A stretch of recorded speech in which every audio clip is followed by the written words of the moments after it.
Rams got their first win in San Francisco in 7 years when Colin Kaepernick fumbled on a quarterback sneak from the Rams' 1-yard line that clinched the game for St. Louis. It was the first time in Kaepernick's career that he even attempted a rush from his opponent's 1-yard line. And here's what CK had to say about the call. The ball came out. I have to hold on to it. You think you crossed the line? I know I crossed the line. Controversy. Did the refs make the right call? Skip. Stephen A. Smith, I'm not sure, but I'm going on my gut feeling here, going on my instincts. I agree with Colin Kaepernick. I think he thrust the ball over the goal line while still in control of it. I think he scored. I think the 49ers got robbed of the victory. But obviously, this was the rare case in which 4 or 5 replay angles could not provide the angle to both the refs in Santa Clara and in New York that provided the conclusive evidence, the ultimate evidence that somebody said, oh, we got to overrule the play on the field because Laurinaitis ended up with the football in his hands for the St. Louis Rams. So, to me, what I saw was that Kaepernick initially bobbled the snap, briefly didn't have control, regained control as he began to burrow into the pile, thrust the football forward, and I thought he extended it enough to get it just the tip of it over the goal line before it was knocked out of his hand, as we often see in more of the open field. And it's just break the plane.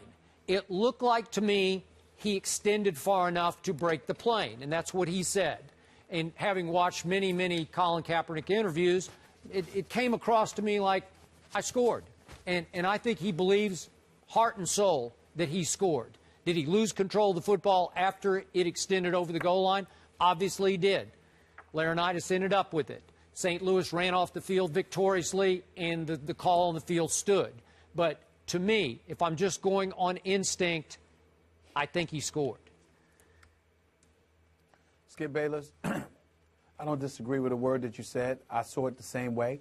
I saw him bobble the football, regain control, and as far as I'm concerned, he penetrated the goal line. That should have been a touchdown.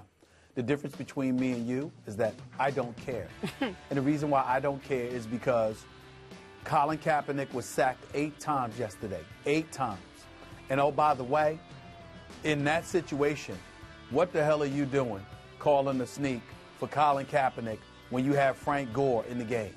Frank Gore rushed the ball for 14 times. Trey Mason had more carries for the St. Louis Rams than Frank Gore had for the San Francisco 49ers.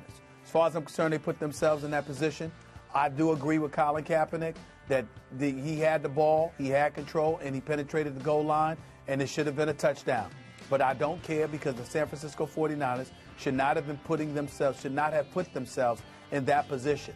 And I understand that Jim Harbaugh's mentality, Skip, his body language, his persona is relatively consistent, particularly as it pertains to talking to the media. But I don't know if you've noticed this, but he doesn't seem to be himself. The team doesn't look like itself. Now, obviously, that has a lot to do with Patrick Willis being out, Navarro Bowman, Aldon Smith. We get all of that. But there's something that's missing. There's something that's awry. And I found myself looking at Jim Harbaugh and thinking about all the speculation about him and his future in San Francisco. I found myself thinking about those things because there just seems to be something missing from him, and I think it's descended to the team. And as far as I'm concerned, I don't understand how Frank Gore just rushes the ball for 14 times. They put themselves in that position. They deserve what they got. Yeah, I hear what you say. Again, nothing you said takes away from the fact they had a chance to win the game, and I thought they won the game.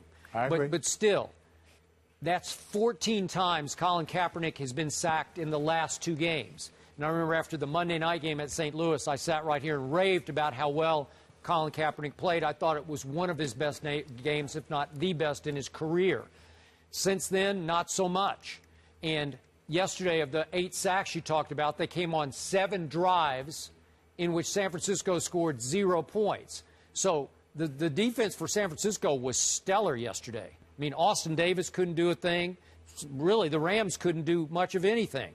And they stole the game 13-10, in large part because of 8 sacks. 8 sacks, and I think they had 6 all year. So that's a really bad sign, not only for San Francisco, but for Kaepernick. And I agree with you. The Harbaugh I saw after the game seems to be losing heart for coaching the football team. It's starting to come across like that, and obviously we've talked about all the infighting over his contract or lack thereof, whether he's going to be back or not. Most people think not. So maybe at some point he starts to give up on this season as they fall to, what are they, 4-4. So I'm with you. He's not a quitter, and I don't view him that way.